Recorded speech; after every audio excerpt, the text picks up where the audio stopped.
School में grade के आधार पर जीव बांटे गए। नंबर 1 मॉनिटर ने एसएसएस ग्रेड की दिव्य नागिन चुनी, जबकि आखिरी रैंक वाले मुझे सिर्फ एक एफ ग्रेड काला भालू मिला। जल्द ही भीषण ठंड का प्रलय आया। भालू की क्षमता के कारण मैं बच गया, पर मॉनिटर की नागिन विकसित होने से पहले ही मर गई। जलन में मॉनिटर और साथियों ने मेरे भालू को मारकर उसका हॉटपॉट बना लिया। घायल होकर मैं बर्फीली आंधी में गिर पदरधा और बदले की भावना के साथ मर गया। जैसे ही आंखें खुली, मैं फिर उसी दिन पहुंच गया जब हमें आत्मिक पशु चुनने थे। पिछले जन्म की तरह मैं काले भालू को चुनने ही वाला था कि ली यानपिंग चिल्लाई, रुको। वह अपनी सीट से उठी और गोद में बर्फ जैसी सफेद चमकदार नागिन लिए मेरे पास आई। उसने तुरंत उसे मेरी बाहों में थमा दिया, जैसे उसे डर हो कि मैं डिब्बे से काला भालू ना उठा लूं। उसने कहा, सफेद नाग तुम्हारे लिए है, मुझे काला भालू चाहिए। कक्षा के सभी सहपाठी भी यही चाहते थे। टीचर भी हैरान थे। इस सफेद नागिन में 80% प्राचीन रक्त था और ये स्वर्गीय नाग की वंशज थी। वहीं काले भालू में सिर्फ 20% रक्त था। दोनों में जमीन आसमान का अंतर था। कोई नहीं समझ पाया कि ली यानपिंग ने नागिन के बदले भालू को क्यों चुना। श्याओ येन, आत्मा पशु चुनना मजाक नहीं है, यह तुम्हारे भविष्य के विकास से जुड़ा है। जल्दी से हुएन के साथ बदल लो। हु एन को इस सफेद नागिन की ज्यादा जरूरत है। किसी भी आत्मा पशु के साथ जल्दी अभ्यास कर सकती हूँ, पर हु वैन की प्रतिभा सामान्य है। मिश्रित रक्त वाला भालू उसका जीवन बिगाड़ देगा। मैं हु वैन से आत्मा पशु बदलती हूँ। कक्षा में अचानक सब चुप हो गए। उसकी इस निस्वार्थता से सभी दंग रह गए। छोटी यान, साधना में मन की शुद्धता सबसे जरूरी है। तुम्हारा दिल निर्मल और नेक है, इसलिए कमजोर आत्मा पशु के बावजूद तुम्हारा भविष्य बहुत उज्जवल होगा। छोटे एन, अभी भी क्या सोच रहे हो? जल्दी से आभार व्यक्त करो। तुम्हारी झूठी हमदर्दी नहीं चाहिए, मुझे वही काली भालू दो। ली यानपिंग की नजरें घबराईं। उसने भालू को और कसकर जकड़ लिया। उसका चेहरा सिकुड़ा था, जैसे मैं उसे सता रही हूँ। हु वैन, मुझे मत परखो, मैं अपनी मर्जी से ये सौदा कर रही हूँ। ये चालें छोड़ो, नहीं चाहिए। तभी अचानक मेरी कलाई में तेज दर्द हुआ, जैसे किसी ने काट लिया हो। नीचे देखा तो छोटे सफेद सांप के 2 दांत धंसे थे और घाव से खून की बूंदें निकल रही थीं। उसने अपनी 2 मुंही जीभ से कलाई को छाटा, जिससे झंझनाहट सी होने लगी। इतनी ही देर में उसने मुझसे जीवन मरण का एक रक्त संबंध अनुबंध कर लिया। चारों ओर फुसफुसाहट होने लगी। सबको लगा हुएन मजबूत है, इसीलिए उसने सफेद सांप नहीं लिया, पर वह दिखावा कर रही थी। एक तरफ सांप लौटाने को कहा और दूसरी तरफ चुपके से अनुबंध कर लिया, ताकि ली यानपिंग मुकर न जाए। बेकार इंसान दिखावा ही करता है। अब सांप मेरा है। अनुबंध के बाद वह सो गई। उनकी बातें सुन मेरा चेहरा गंभीर हो गया। मैं यह सफेद सांप नहीं चाहती थी, पर उसने जबरदस्ती की। यह सांप जल्द ही बोझ बन जाएगा। ली यानपिंग को देख मुझे लगा कि वह सांप नहीं, बल्कि काले भालू के लिए लड़ रही है। शायद उसने भी पुनर्जन्म लिया है। पिछली बार उसने सांप चुना था और मुझे मजबूरी में भालू मिला। तब मुझे नहीं पता था कि जल्द ही भीषण ठंड का प्रलय आने वाला है। दुनिया का तापमान गिरकर -50 डिग्री हो गया और पृथ्वी एक बर्फीला नर्क बन गई। लंबी उम्र वाली सफेद सांप भीषण ठंड में जमकर मर गई, पर मेरी अच्छी देखभाल से काला भालू जल्दी ही वयस्क हो गया। जब प्रतिभा साझा करने की शक्ति खुली तो मुझे प्रलय की ठंड से कोई डर नहीं था। बाद में जब मैं स्कूल टीम के साथ सामान ढूंढने गई तो ली यानपिंग ने कई बार भालू को बहकाने की कोशिश की, ताकि वह उसका साथी बन जाए। बार बार ठुकराए जाने पर उसने गुस्से में सबको उकसाया कि अगर भालू का मांस खा लिया जाए तो ठंड से बचा जा सकता है।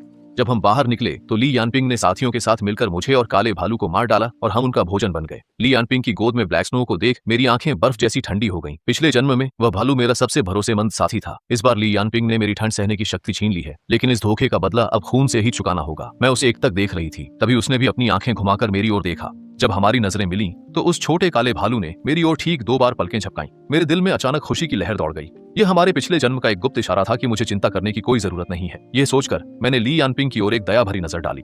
इस काली भालूनी को मैं अच्छी तरह जानती हूँ। वह दिखती भोली है, पर दिल से बेहद शातिर और धूर्त है। मैं काले भालू की आंखों में देख ही रही थी कि अचानक एक ठंडी छोटी जुबान ने मुझे छुआ। नीचे देखा तो मेरी बेकार सी सफेद सांप थी, जो खूबसूरत तो है पर किसी काम की नहीं। अब जागने पर मैं बेकार नहीं हूँ और पुरुष उस काले बदसूरत राक्षस को अब नहीं देख सकेंगे। मैंने उसके छोटे से सिर को हल्के से छुआ। तुम बोल रहे हो? नन्हा सफेद सांप गर्व से मेरी हथेली में कुंडली मारकर बैठ गया। मेरा नाम लिंग जू है। यदि आप मुझे महाराज कहकर संबोधित करना चाहें तो वह भी ठीक है। छोटा नितम, तुम्हें इतनी बचकानी और नादान बातें किसने सिखाई?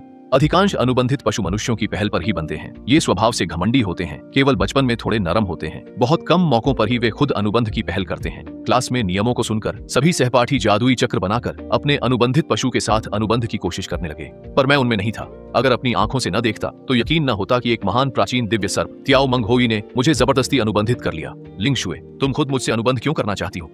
वो औरत, वह बहुत बदबूदार है। बदबूदार? ली यानपिंग तो स्कूल की सबसे सुंदर लड़की है। स्कूल के कई लड़के उसके पीछे हैं और सब उसे खुशबूदार कहते हैं। वो सब तो अंधे हैं, उसकी आत्मा ही गंदी है। तुम्हें कैसा लगा? मेरी गोद में बैठी सफेद सांप मेरी आस्तीन में घुस गई। उसकी आवाज में झिझक थी। तुम ठीक हो? साफ और शांत। बस यूं ही मैं उंगलियों से उसकी चमड़ी सहलाने लगी। उसका स्पर्श अद्भुत था, ठंडा और मुलायम, रेशम जैसा। कभी मैं उसके सिर को छूती, कभी शरीर को। फिर मैंने उसकी छोटी सी पूंछ दबा ली। सब कहते हैं कि सांप की 7 इंच वाली जगह नहीं छूनी चाहिए, पर वह अभी छोटा है, शायद कुछ नहीं होगा। जैसे ही मैंने पूंछ पकड़ी, लिंग शुए का शरीर बिजली सा अकड़ गया और सफेद चमड़ी के बीच की त्वचा गुलाबी हो गई। हल्की परत, रुको, तुम बिल्कुल बदमाश हो। तुमने मेरी इज्जत पर हाथ डाला। वो चिढ़ गया था। मैंने पलकें झपकाते हुए हाथ खींच लिया। बच्चे, ऐसी फालतू बातें मत सोचो। यह देखकर लिन शुए गुस्से से पूरी तरह भर गया। सांप की आंखों पर भी पानी की एक परत सी छा गई और उसने सिसकते हुए अपना सिर घुमाकर मुझसे पूरी तरह मुंह मोड़ लिया। इसी समय ली यानपिंग ने अनुबंध की ड्राइंग पूरी कर ली और तुरंत काले भालू के साथ प्रक्रिया शुरू कर दी। इसके बाद अनुबंध का घेरा काले भालू को ढककर तेजी से घूमने लगा, लेकिन उस घेरे के अंदर भालू ने चुपके से लकीरें बदल दी, जिससे यह सामान्य अनुबंध से मास्टर सेवक अनुबंध में बदल गया, जहां भालू मालिक और ली यानपिंग सेवक बन गई। अनुबंध पूरा होते ही काले भालू ने गर्व से मेरी ओर देखा। मैंने चुपके से अपना हाथ मेज के नीचे छुपाकर उसे अंगूठा दिखाया। इसीलिए कहते हैं किसी को भी नाराज कर लो, लेकिन ईमानदार आदमी को नाराज मत करो, बुरे आदमी हो। वही नाराज आवाज फिर गूंजी। बिना देखे मैं समझ गया कि ये मेरा घमंडी, शर्मीला और चिड़चिड़ा छोटा शैतान है। मैं बुरा कैसे? मैं लापरवाही से उसके ठंडे तराजू पर हल्के से थपथपा रहा था। तुम तो अपनी पूंछ से दूसरी औरतों को इशारे कर रहे थे, वो भी एक काली बदसूरत औरत से। मैंने बहुत हल्के से कहा, भाई। एक और बात, तुम बेवजह जलने वाली छोटी सी जलनखोर हो। जैसे ही छात्रों ने अनुबंध पूरा किया, क्लास टीचर ने सबको अभ्यास सामग्री दी। मैंने एक स्नैक रख बाकी लिन शुए को दे दिए। उसने 19 स्नैक्स एक एक करके बहुत जल्दी खा ली। मेरी कक्षा से बाहर निकलने से पहले ही सारे स्नैक्स पूरी तरह खत्म हो गए थे। सभी सहपाठी मुझे देखने लगे। हु वेन पागल है क्या? हफ्ते भर की सामग्री और स्नैक्स सांप को खिला दिए। क्या उसने क्लास नहीं सुनी कि आध्यात्मिक पशु धीरे बढ़ते हैं? इतने अच्छे सांप से अनुबंध करना तो बिल्कुल बेकार गया।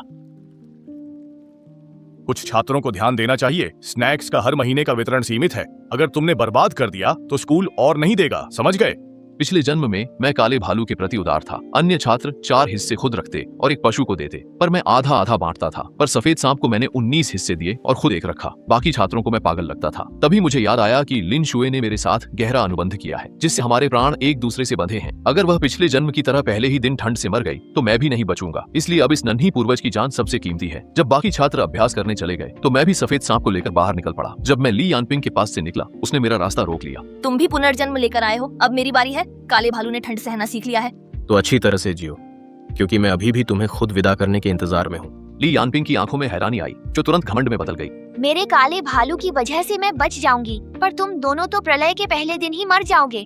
सफेद सांप मेरी गोद से आलस में उसकी ओर देखता है, फिर सिर उठाकर ली यानपिंग पर फुफकारते हुए बदबूदार सांस छोड़ता है, जो तुरंत फैल जाती है। ली यानपिंग का आत्मविश्वास टूट गया और वह चीखती हुई पीछे हट गई। मैं ठंडी हंसी के साथ सांप को लिए मुड़ गई। अब इतने सारे स्नैक्स कहाँ से लाऊं, ये एक बड़ी समस्या बन गई है। मैं लिंग शुआंग को सहलाते हुए सोच रही थी कि तभी मुझे पिछली जिंदगी की वह आध्यात्मिक नस याद आई, जिसका खुलासा प्रलय से पहले हुआ था। वह अब तक अनखोजी होगी, इसलिए मैं सफेद सांप के साथ तुरंत उस ओर निकल पड़ी। वहां पहुंचकर देखा कि ली यानपिंग मुझसे पहले ही वहां थी। वह एक रईस परिवार की बेटी है, जिसके पास असीमित संसाधन है। मैं बाहरी घेरे में खड़ी देख रही थी कि वह 20 आदमियों के साथ खुदाई कर रही है। मेरी गोद में दुबका सफेद सांप देख रहा था कि कैसे एक के बाद एक चमकदार आध्यात्मिक पत्थर निकाले जा रहे हैं। लिन शुए की आंखें ललचाई हुई थीं, तो मैंने झट से सांप की आंखें ढक ली। मत देखो, यहाँ के रत्नों की क्वालिटी खराब है। मैं तुम्हें कहीं और भी ले जाऊंगी। सफेद सांप को थामे मैं मुड़कर देखती रही। तभी मन में एक खुशी भरी आवाज गूंजी। क्या आप हैं? अब तुम टेलीपैथी जानते हो ली यानपिंग। उसने मुझ पर काफी खर्च किया और जागृति घास दी, जिससे मैं मानसिक संदेश भेज सकूं। आप सफेद सांप के साथ आराम करें, पत्थर निकलने पर मैं आपको बुलाऊंगा। मैं रुक गया और काले भालू की बात खत्म होते ही होश आने पर मैंने देखा कि एक सुंदर छोटा सांप मुझे शक से देख रहा है। लिंग शुआंग मेरी बाह से लिपटी थी। उसका घमंडी चेहरा मेरे सामने था और उसकी ठंडी सांसें महसूस हो रही थीं। लिंग शुए भी मुझ पर नाराज थी। तुम्हारी हिम्मत कैसे हुई कि मेरे पीठ पीछे किसी और औरत से बातें की? मैंने एक हाथ से सांप की गर्दन पकड़कर बाह से उतारा और सज्जा के तौर पर उसका चेहरा दबाया। जबान संभालकर बात करो। मैंने तो कुछ गलत नहीं कहा। तुम्हारी आत्मा में एक नर की गंध है, वही काले चमड़ी वाला, है ना? ये छोटी सांप तो काफी समझदार है। हमारे दानव अजगर कबीले में रक्त संबंध अनुबंध वाला ही जीवन भर का साथी होता है। उस भालू से कोई रिश्ता मत रखना। मेरे चेहरे पर एक अजीब सा भाव था। लिन शुआंग ने दुखी होकर मुझसे पूछा, छोटे बच्चे, तुम्हारी उम्र ही क्या है? क्या तुम्हें साथी का मतलब भी पता है? तभी अचानक उसकी ठंडी पूंछ मेरे गाल को छूकर तेजी से पीछे हट गई और वह धीरे से फुसफुसाकर बोली, मैंने तुम्हें चाट लिया है, अब तुम मेरे हो। तुम्हें मार्क कर दिया है, अब किसी और को छूने नहीं दूंगी। सांप नहीं कुत्ते हो तुम। मैं वहीं खड़ा रहा और होंठ फड़क उठे। मैंने अपनी आध्यात्मिक शक्ति से भालू के जरिए लिन शुए को कार में पहुंचाया। हम ऐसी चलाकर और तरबूज खाते हुए कार की स्क्रीन पर फिल्म देखने लगे। फिर धीरे धीरे मुझे नींद आने लगी। जब मैं जागा तो आसमान में अंधेरा हो चुका था। वीरान पहाड़ी जंगल में कहीं भी रोशनी नहीं थी, बस चारों ओर गहरा और शांत अंधकार फैला था। ठीक उसी समय भैया जल्दी आओ, वे सब चले गए हैं। मेरे सिर झुकाकर जवाब देते ही लिंग शुए मुझे नाराजगी से देखने लगी। मुझे गिल्टी लगा और उसने मुंह फेर लिया। कोई सफाई मत दो, मैं नहीं सुनूंगी, आज बात नहीं करनी। रात के अंधेरे में मैं सफेद सांप को साथ लेकर धीरे धीरे लिंग माई की ओर बढ़ने लगा। जैसा कि काले भालू ने बताया था, वहां कोई नहीं था, बस उसे छिपाने के लिए एक जादुई घेरा बना हुआ था। मुझे वहां देख सफेद सांप काफी हैरान थी, पर अपनी बात पर अड्डी वह चुपचाप खड़ी रही। मैं उस घेरे के चारों ओर टहलने लगा। तभी भालू ने उसे खोलकर अपना सिर बाहर निकाला और मुझे हाथ से इशारा किया, भैया जल्दी आओ। मेरी गोद में बैठे सफेद सांप ने जब काले भालू को देखा तो गुस्से में अपनी जीभ बाहर निकाल ली। मैंने झट से सांप का मुंह ढक लिया और भालू की ओर देखकर मुस्कुराते हुए कहा, लिन शुए, ये थोड़ा गुस्से में है। फिर वो काला भालू आगे बढ़कर मुझे रास्ता दिखाने लगा। कोई बात नहीं भैया, आपको भी दीदी से नाराज नहीं होना चाहिए। पर सफेद सांप बाइशा की आवाज मेरे मन में गूंजी। कमाल है, ये तो ग्रीन टी है, मुझे छोड़ दो, आज मैं उसे जरूर काटूंगी। मैं जिंदा हूँ और तुम मेरे सामने इस काली लोमड़ी से छुपकर मिल रहे हो। मर्दों को बहकाने वाली वो चीज है क्या? मुझे उससे आखिरी लड़ाई लड़नी है। काले भालू के पास हल्की आभा चमकी और उसने सफेद सांप को छोड़ दिया। जमीन पर गिरी लिनशुआंग ने अविश्वास से मुझे देखा। वह बहुत धीमी गति से अपने ठिकाने की ओर बढ़ा और बार बार मुड़कर अनिश्चितता के साथ मेरी तरफ देखता रहा। तुम मुझे नहीं रोकोगे? तुम्हें डर नहीं कि मैं तुम्हारे उस प्रेमी को मार डालूंगा? मैंने भालू की आध्यात्मिक शक्ति देखी। उसकी शक्ति सफेद सांप से 50 गुना कहीं अधिक थी। अब जीत किसकी होगी ये कहना वाकई मुश्किल है। मैं उसे देख मुस्कुराने लगी। कोई बात नहीं, मुझे तुम्हारी ताकत देख लेने दो। अगर तुमने उसे काट कर मार डाला तो मैं सिर्फ तुम्हारी ही हो जाऊंगी। मेरी बातों पर सफेद सांप थोड़ा डगमगाया, फिर काले भालू की शक्ति देख डरते हुए वापस मेरे पैरों के पास आ गया। यह जीव वाकई कमजोरों को दबाने वाला और ताकतवर से डरने वाला है। भालू ने मिठाइयों को 3 हिस्सों में बांटा, एक बहुत छोटी, दूसरी छोटी और तीसरी पहाड़ जैसी विशाल ढेरी थी। लिनशुए उस बड़ी ढेरी को अपनी ललचाई नजरों से देखने लगी। यह सांवला आदमी वाकई तुम्हारे लिए बहुत उदार है। ढेरी की ओर इशारा किया। ये आपकी साधना के लिए काफी है, इन्हें रख लें। उस ढेर पर इशारा कर ये सब दीदी को दे दो। लिंगशुआंग चिल्लाई। शायद यह तुम्हें पसंद नहीं करता, ये तो बस मुझे खुश करने की कोशिश में है। मैंने लिंगशुआंग से कहा, क्या तुम हमेशा प्यार की ही बातें करती हो? वह नाखुश थी पर स्नैक्स खोने के डर से शांत हो गई। फिर मैंने काले भालू से पूछा, क्या सब ले जाने पर ली यानपिंग तुम्हें नुकसान पहुंचाएगी? उसने कहा, अब वह मेरी हर बात मानती है। अगले दिन आध्यात्मिक नस को खाली देख ली यानपिंग दंग रह गई। तुम ये स्नैक्स खत्म कर दिए तो? इतनी छोटी आध्यात्मिक नस तो दांतों में भी नहीं फंसेगी। तुमने ही कहा था कि आधे महीने में ठंड सहने की शक्ति जगानी है। मुझे लग रहा है कि मैं जागरण के करीब हूँ। काले भालू ने सिर हिलाया। यह सुनकर ली यानपिंग का चेहरा कुछ बेहतर हुआ। जागरण अच्छा है पर तुम्हारी रक्त रेखा कमजोर है। इतना खाकर भी शक्ति मामूली बढ़ी। अगर मेरी रक्त रेखा घटिया थी तो चुना क्यों? मैंने मिन्नत नहीं की थी। अब मानसिक दबाव इतना है कि शायद प्रतिभा जागृत न हो पाए। ली यानपिंग ने सोचा, पखवाड़े बाद ठंड खत्म होने पर भालू की यह प्रतिभा बहुत काम आएगी। दबाव मत लो, मेरा वो मतलब नहीं था। अगर तुम्हारी रक्त रेखा कमतर होती तो मैं तुम्हें चुनता ही नहीं। मुझे साधना के लिए बस 10 ट्रक स्नैक्स चाहिए। जल्दी इंतजाम करो, ये ज्यादा नहीं है ना? इससे शायद मैं शीत प्रतिरोध जैसी उच्च प्रतिभा जागृत कर लूं, जिससे 10 किलोमीटर तक सब ठंड से बच सकें। पूरे 10 किलोमीटर। ली यानपिंग की आंखों में लालच की सुनहरी चमक आई। अगर वह भीषण ठंड में 10 किलोमीटर तक सबको ठंड से सुरक्षित रख सके तो फिर वह प्रलय की रानी जैसी ही होगी। ठीक है, 10 ट्रक मिल जाएंगे। पादरी के आने से पहले सब हो जाएगा। ली यानपिंग घर में ताकतवर है पर सब उसकी भीषण ठंड की प्रलय वाली बात को एक मजाक मानते हैं। वे उपहास करते हैं कि वह पत्थर के ट्रकों में रखे स्नैक्स से एक मामूली आत्मा जानवर को सिर्फ सर्दी से बचने की प्रतिभा के लिए जगा रही है। इस विचार पर उसे घर से कोई समर्थन नहीं मिलता। ली यानपिंग को अपने माता पिता द्वारा बचपन से दी गई सारी चीजें बेचनी पड़ी, घर, कार, ब्रांडेड बैग और गहने। जब मैंने स्कूल में उसे दोबारा देखा तो वह वही पुराने कपड़े पहने थी और लंच में सिर्फ एक सादा सफेद आटे का बान और पुरानी लाओ गान मा चटनी खा रही थी। साफ था कि उसने अपनी सारी जमा पूंजी काले भालू पर खर्च कर दी थी, पर उसे नहीं पता था कि उसके खरीदे ट्रक भर स्नैक्स में से भालू ने बहुत कम रखे। बाकी 99.99% मेरे और सफेद सांप के पास आ गए। मैंने अपनी साधना और आध्यात्मिक शक्ति के अभ्यास के लिए थोड़े स्नैक्स रखकर बाकी सब सफेद सांप को दे दिए। सफेद सांप ने लिंगशी को तेजी से निगल लिया और वह गहरी नींद में सो गया। उसके पास रखे स्नैक्स एक खिंचाव से तुरंत पाउडर में बदल जाते थे। सांप की साधना से मिली आध्यात्मिक शक्ति ने मुझे पिछली जिंदगी से कई गुना ज्यादा ताकतवर बना दिया है। वहीं ली यानपिंग के पास अब क्लास के बाकी छात्रों से भी कम शक्ति बची है। काले भालू ने एक भी स्नैक खुद पर खर्च नहीं किया और वह उसे धमकाता है कि अगर उसकी प्रतिभा जागृत नहीं हुई तो वह उसे पहले ही चेतावनी दे रहा है। सब कहते हैं कि ली यानपिंग अब बेकार हो गई है। स्कूल के पहले दिन सबसे कमजोर भालू चुनने के बाद से उसकी मानसिक स्थिति ठीक नहीं थी। इन अफवाहों और कानाफूसी के बीच ली यानपिंग बस वो बोली, देख लेना, बाद में सब जान जाएंगे कि मैं ही सही थी। एक रात अचानक तापमान तेजी से गिर गया और दुनिया भर में बर्फ गिरने लगी। जून में बर्फ गिरना सबको बहुत अजीब लगा, लेकिन अगले दिन दोपहर तक जब वैश्विक तापमान -20 डिग्री पहुंच गया तो लोग धीरे धीरे चिंतित होने लगे कि कहीं कोई बड़ी आपदा तो नहीं आने वाली। बर्फ लगातार तेज होती जा रही थी, रुक नहीं रही थी। लोग बर्फीले संकट से डरे। अनहोनी के डर से स्कूल ने छात्रों को वापस बुला लिया। हॉस्टल में ली यानपिंग ठंड से कांपते हुए रजाई में लिपटी थी। साधना न करने से उसकी शक्ति कम हो गई थी और वह आम लोगों जैसी ही थी। उसकी नाक ठंड से लाल थी और वह बार बार टिश्यू से उसे पोंछ रही थी। काले भालू, तुम्हारी प्रतिभा जागृत हुई या नहीं? 10 दिन बीत चुके थे। काला भालू काफी बड़ा होकर किशोरावस्था में था और ली यानपिंग के मन में अब संदेह होने लगा। चिंता मत करो, जल्दी होगा। पिछली जिंदगी में हुवेन गरीब था और खंडहरों की खोज के बाद भी उसके पास भालू के लिए स्नैक्स नहीं थे। इस जन्म में मैंने इतने सारे संसाधन दिए, फिर भी तुम्हारी प्रतिभा जागृत क्यों नहीं हो रही? क्या तुम कुछ छुपा रहे हो? मैं ये मेहनत किसके लिए कर रही हूँ? तुम मुझ पर शक कर रहे हो? मैं तो अपनी शक्ति तुम्हारे साथ साझा करना चाहती थी, पर अब लगता है ये स्नैक्स तुम्हें वापस कर दूं। मेरी फर मोटी है, मैं ठंड में नहीं मरूंगी। मेरी गलती थी, मैंने गुस्से में कह दिया। ये आध्यात्मिक पत्थर तुम ही रखो, तुम्हारी प्रतिभा का जागृत होना सबसे जरूरी है। काला भालू हुंकारा। जाओ नीचे से चीजें उठाओ। नाश्ता चबाते समय काले भालू ने ली यानपिंग के शरीर में थोड़ी सी गर्माहट भेजी। उसे डर था कि असली प्रलय आने से पहले ही कहीं वह ठंड से न मर जाए। इस गर्माहट को महसूस कर ली यानपिंग का शक अब पूरी तरह दूर हो गया। अनुबंध के अनुसार साधना के दौरान दोनों एक दूसरे को अपनी शक्ति का 10वां हिस्सा लौटाते हैं। भालू से मिली बेहद कम शक्ति से यह साफ था कि उसने खुद भी बहुत कम आध्यात्मिक ऊर्जा ग्रहण की है। ली यानपिंग को यह नहीं पता था कि काले भालू ने कम आध्यात्मिक शक्ति नहीं ली थी, बल्कि उनके बीच हुए मालिक सेवक अनुबंध के कारण शक्ति लौटाना पूरी तरह उस भालू की मर्जी पर ही निर्भर था। उधर दूसरे डॉर्मेट्री में मैं बिस्तर के सहारे बैठकर फिल्म देख रही थी और कमरे के सारे स्नैक्स खत्म हो चुके थे। कालीन पर सो रही वह सफेद सांप अब शावक अवस्था से बाहर निकलकर वयस्क बन चुकी थी। बाल्टी जितनी मोटी और बर्फ जैसी सफेद चमकती हुई मैं बिस्तर से उतरकर उसकी फांकों को छूती हूँ और उसके भीतर की जबरदस्त जीवन शक्ति को गहराई से महसूस करती हूँ। दीवार पर टंगी घड़ी की सुइयां धीरे धीरे 12 के करीब पहुंच रही थीं। असली प्रलय अब शुरू होने वाली थी। इस जीवन में सफेद सांप प्रलय के पहले दिन ठंड से नहीं मरेगी। 12 बजते ही घड़ी की आवाज गूंजी और तापमान अचानक गिरकर -50 डिग्री हो गया। मेरी आध्यात्मिक ऊर्जा और सफेद सांप की शक्ति के कारण मैं इस ठंड को नजरअंदाज कर सकती हूँ। बाहर बर्फ एक मंजिल तक जम चुकी थी। क्लास टीचर ने ग्रुप में चैन मैसेज शुरू किया ताकि सब अपनी स्थिति बता सकें और जरूरत पड़ने पर स्कूल बचाव कार्य शुरू कर सके। स्कूल में स्टाफ की कमी के कारण मैं स्वयं सेवक बन गई और अलग अलग हॉस्टल में जाकर सामान बांटने लगी। जब मैं ली यानपिंग के कमरे के बिल्कुल पास पहुंची तो मैं वहां से सीधे नीचे कूद गई। बाद में जब कई छात्राओं ने ग्रुप में सामान मिलने की पुष्टि कर दी तब ली यानपिंग ने मुझसे पूछा मेरा सामान कहाँ है? मैंने ग्रुप में तस्वीरें बतौर सबूत भेजी कि ली यानपिंग ने सुपरमार्केट से सामान स्कूल में जमा किया है। स्कूल ने कहा कि भारी बर्फबारी से सामान की बहुत कमी है। क्या ये सामान उन लोगों के लिए नहीं होना चाहिए जिन्हें इसकी सबसे ज्यादा जरूरत है? सभी छात्र ग्रुप में मैसेज करने लगे। क्या मॉनिटर को पता था जो उसने इतना सामान लिया? क्या वह ऐसा कर सकती है? आखिर यह भलाई के लिए था? सोचिए, वो सामान के लिए लड़ रही है और लोग उसे नैतिकता पर परखने लगे। मुझे फंसाकर खुद क्यों छुप रही हो? ठंड खत्म होने का पता था ना? अपना जमा सामान सबको बांटती क्यों नहीं? मैंने नूडल्स के 2 खाली डिब्बे बाहर फेंक दिए। मुझे नहीं पता तुम किस भीषण ठंड की बात कर रही हो। सबको पता है कि मेरे घर की हालत खराब है। मॉल में सेल देखकर मैंने बहुत सारे इंस्टेंट नूडल्स खरीदे और सहपाठियों में बांट दिए। सबको मिले 10-10 पैकेट हुए ने अपने पास से दिए हैं। सहपाठियों के तानों पर ली यानपिंग जवाब नहीं दे पाई और ग्रुप में सब चुप हो गए, लेकिन मुझे प्राइवेट मैसेज करने लगे।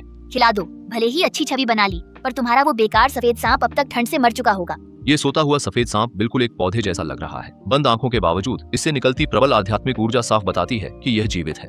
असंभव, ये वीडियो रिकॉर्डेड है। वो कमजोर सांप इतनी ठंड में अब तक मर चुका होगा। जम्हाई लेते हुए मैंने यानपिंग का मैसेज अनसुना कर दिया। सुरक्षा के बावजूद इस ठंड में मुझे कंपकंपी हो रही थी। जैसे ही मैंने कंबल के लिए अलमारी खोली, एक जानी पहचानी गर्माहट मुझ में समा गई। यह काले भालू की शक्ति थी। आश्यों, बिना अनुबंध के भी तुम अपनी तकनीक मुझसे साझा कर रहे हो। अब मैं ठंड सह सकता हूँ। तभी मुझे याद आया कि काले भालू की क्षमता केवल ठंड नहीं बल्कि शक्ति के साथ ठंड सहने की थी। पिछली जिंदगी में मेरी सीमित ताकत और स्नैक्स की कमी से वह पूरी तरह जागृत नहीं हो पाया था। तब उसने मुझे बचाने को जबरन आधी अधूरी क्षमता ही जागृत की थी। ली यानपिंग अब कैसा है? भालू ने विजुअल शेयरिंग शुरू की। उसे भरोसा था कि अब वह सर्दी से नहीं डरेगा, इसलिए ली यानपिंग ने अतिरिक्त रजाई नहीं ली थी। इस वक्त वह खुद को पतली रजाई में लपेटे हुए थी और उसका चेहरा ठंड से नीला था। क्या तुम्हारा संकल्प पूरा नहीं हुआ? कहते हुए काला भालू बिस्तर पर कूदा और उसे अपने नीचे दबा लिया। फर्श से टकराते ही हड्डियां टूटने की आवाज हुई और ली यानपिंग दर्द से दांत पीसने लगी। सुनो, मेरे पास एक अच्छी खबर है। मैंने जागृति में सफलता पाली है। ली यानपिंग की आंखें चमक उठी। वह भालू द्वारा बिस्तर से गिराए जाने की बात भूल गई। जल्दी करो, मुझे ठंड लग रही है। मैंने तुम्हें जगाने के लिए अपनी सारी जमा पूंजी और टॉफियां खर्च की हैं। मैं तुम्हारी मालिक हूँ। हमारे अनुबंध के मुताबिक तुम्हारी शक्ति पर मेरा पूरा हक है। ली यानपिंग ने अनुबंध के जरिए भालू की शक्ति लेनी चाहिए, पर उसे एहसास हुआ कि वह इसे सक्रिय नहीं कर पा रही है। अपनी आंखें खोलकर तो देखो, आखिर हमने क्या अनुबंध किया है। अनुबंध को ध्यान से जांचते हुए ली यानपिंग ने वहाँ 2 जादुई संरचनाएं और उनमें की गए बदलावों को देखा। देख लिया, यह मालिक सेवक अनुबंध है। तुम मेरी क्षमताएं साझा नहीं कर सकते। ली यानपिंग बेसुध रह गई। तुमने भी हस्तक्षेप किया था। सिर्फ मैं ही नहीं, हुएन भाई भी पुनर्जन्म ले चुका है। पिछले जन्म में तुमने हमें मारकर खाया था। अब हमारा बदला लेने का समय है। भले ही तुम्हारा पुनर्जन्म हुआ हो, हुएन का अनुबंध उसी बेकार सफेद सांप से है। सांप के मरते ही अनुबंध के कारण हुएन भी मर जाएगा। ली यानपिंग की आंखों में डर था, पर भालू बिना और बात किए चला गया। भीषण ठंड के कारण अब तापमान का विवरण नहीं दिया जाता। पिछली बार की तरह बिजली, पानी और इंटरनेट पूरी तरह ठप हो गए। इस रात के बाद कई लोग फिर कभी नहीं जागे। 5 दिन और बीत गए। स्कूल का अनुशासन बिगड़ गया था। छात्रों का सामान खत्म होने पर वे दूसरों का खाना छीनने लगे। बाहर कुछ ताकतवर छात्र मुझ पर नजर गड़ाए थे। भालू की ठंड से बचाने वाली और सांप की प्रचुर आत्मा शक्ति के कारण अब शिक्षक भी मेरे मुकाबले नहीं थे, इसलिए मुझे कोई डर नहीं था। बाहर दरवाजा पीटने की आवाज के बीच मैंने अपनी हथेली में शक्ति जुटाई ही थी कि अचानक एक ऊर्जा की लहर महसूस हुई। अचानक मेरे कमरे से एक ऊर्जा लहर फैल गई और बाहर अफरा तफरी मच गई। कंबल पर कुंडली मारे सफेद सांप की दिव्य चेतना से आवाज गूंजी, दफा हो जाओ। उसकी ठंडी आवाज सुनकर लोग घबराकर भाग गए। मैंने उसे सहलाते हुए पूछा, लिन शुए, क्या तुम जागने वाली हो? उधर ली यानपिंग के हॉस्टल में घुसे लोगों को काले भालू ने भगा दिया। ली यानपिंग जमीन पर पड़ी थी और उसकी टूटी हड्डियों के घाव से बदबू आ रही थी। मई बेहोश होने ही वाली थी। तभी भालू ने थप्पड़ मारकर उसे जगा दिया। वो भालू अपनी पिछली जिंदगी की यादों के कारण बहुत बदला लेने वाला था। झांग ने ली यानपिंग के साथ मिलकर अपने दुश्मनों को ढूंढ निकाला, फिर स्कूल में बचे उन लोगों को भी मार डाला जिनसे उसका कोई बैर नहीं था। अब काले भालू ने खुद को छिपाना छोड़ दिया और अपनी स्किल 15 का इस्तेमाल किया। पूरे स्कूल में हर किसी के शरीर में एक गर्म लहर दौड़ गई, मानो कोई दैवीय कृपा हो। मरणासन ली यानपिंग को भी आखिरकार सर्दी से राहत मिली। दूसरों के लिए यह आशीर्वाद था, लेकिन उसके लिए यह जीवन शक्ति को तेजी से खत्म करने वाला मौत का फरमान था। न केवल हड्डियां, उसकी आंतें भी पहले ही फट चुकी थीं। ठंड ने सड़न रोकी थी, पर अब सब कुछ माइक्रोवेव में डिफ्रॉस्ट की तरह पिघलने लगा। ली यानपिंग के अंग असंतुलित हो गए। वह सुन्न पड़ी शरीर घसीटती रही जैसे कोई आरामदायक आसन ढूंढ रही हो। उसकी इंद्रियों से बैंगनी बर्फ बहने लगी और मरते वक्त उसकी आंखें खुली रहीं। मरना अच्छा रहा। उस सुबह शरीर में गर्माहट महसूस हुई। आंखें खोली तो खुद को एक कोमल शरीर से लिपटा पाया। वह सुंदर चेहरा, दूधिया त्वचा और थकी पर आकर्षक आंखों वाला था। उसकी बंद पलकें तितली के पंखों सी थीं और सफेद बाल झरने की तरह मुझे ढके हुए थे। उसका गर्म शरीर चांदनी सी परी जैसा था। मेरे हिलते ही उसकी कांपती आंखें खुली, जिनमें अमानवीय पुतलियां थीं। जानी पहचानी खुशबू पाकर मैंने पुकारा, लिंग शुआंग। उसके होंठों पर मुस्कान उभरी। वह झटके में पलटकर सीधे मेरे ऊपर सवार हो गई और ठंडी हवा मेरी त्वचा से टकराई। साथ ही उसके शरीर की ठंडी और गर्म खुशबू मुझे घेरने लगी। जब वह झुककर करीब आई, उसके सफेद बाल मेरे चेहरे पर बिखर गए, जिनमें भीनी खुशबू थी। मैं घबराकर उसे देखने लगी। उसका सुंदर चेहरा करीब था और त्वचा जेड जैसी पारदर्शी और मोहक थी। उसकी पीठ के पीछे सफेद सांप की पूंछ लहरा रही थी और उसकी आकर्षक आवाज मेरे कानों में गूंज उठी। क्या उस आदमी ने इन सम्मानित महाशय को फिर से याद किया? आदमी और महाशय शब्दों से मैं समझ गया कि यह लिन शुए ही है। मैं शांत होकर उसे देखने लगा। तुम्हें आखिरकार जागने की फुर्सत मिली। वह हल्के से हंसी। उसकी हंसी बहुत मधुर थी। क्या तुम इस महाशय की चिंता कर रहे थे? अगर तुम मर जाती तो मुझे भी तुम्हारे साथ दफन होना होता। वह झुककर मेरे चेहरे को चूम लिया। तुम्हारा मुंह सख्त है। मैंने उसे धकेला। लिन शुए, रूप बदलने के बाद क्या यही पहला काम था? लिन शुए और गहराई से हंसी। ये पहली बार नहीं था। इन्होंने पहले तुम्हें चाटा है। हम मुहर लगा चुके हैं। इतने दिनों बाद वह इसलिए जागी क्योंकि वह अपनी जन्मजात प्रतिभा को जागृत कर रही थी। लिन शुए का खून शुद्ध होने से इसे जगाना बाकी जानवरों से मुश्किल था। अच्छा हुआ कि वह सफल हुई। लिन शुए, तुम्हारी प्रतिभा क्या है? उसने लापरवाही से पूछा। क्या? मैंने उसे अजीब नजरों से ऊपर नीचे देखा तो उसने मुझे घूर दिया। तुम क्या सोच रहे हो? बात करते करते पता नहीं कब बाहर की बर्फ रुक गई थी। भारी बादल एक एक करके छंटने लगे और आसमान में बहुत दिनों बाद सूरज निकला, जिसकी गर्माहट धरती पर फैल गई। मैंने स्कूल के अंदर से खुशी की आवाजें सुनी। देखो, सूरज निकल आया। पारा ठंडा नहीं रहा। बढ़िया। अंततः प्रलय का समय खत्म होने वाला है। लिन शुए शांत हुई। ध्यान याओ मंग, प्राचीन दिव्य पशु, मेरी जन्मजात शक्ति सब जीव है। लिंग शुए का चेहरा कान के पास था। उसकी सांसें गर्दन पर महसूस हुईं और सांप की पूंछ कमर पर लिपटकर कसने लगी। हुएन, मैंने पूरी दुनिया को बचाया है। अब तुम मुझे क्या इनाम दोगी? मैंने खिड़की के बाहर जीवंत संसार को देखा, फिर पास बैठी इस सुंदर स्त्री को। मैंने हाथ बढ़ाकर उसके माथे को छुआ। छोटे बच्चे, क्या सोच रहे हो? लिन शुए गुस्से में मुझे घूर रही थी। उसकी सफेद सांप की पूंछ पीछे हिल रही थी, पर उसकी चांदी जैसी आंखों में मुस्कान थी। तभी बाहर से एक परिचित आवाज आई, भैया। भैया, मैंने भी अपना रूप बदल लिया है। दरवाजा खोलते ही एक छोटे कद की लड़की दिखी, जिसके सिर पर भालू के कान थे। मैं तुरंत समझ गई कि वह काली भालू है, क्योंकि उसका रंग गहरा गेहुआ था। भालू के रूप में वह काफी विशाल थी, पर अब एक छोटी बच्ची जैसी लग रही थी। लिन शुए मेरे पास से वह बोली, इतनी बदसूरत बहन। मैंने कहा, मैं सुंदर हूँ। काली भालू उदास थी। मैं भालू और सांप को लड़ते देख मुस्कुरा उठा। पिछली बार ली यानपिंग ने हमें मारा था। इस जन्म में हमने बदला लिया और नई जिंदगी पाई। ठंड खत्म हुई और मेरी कहानी अब शुरू हुई है।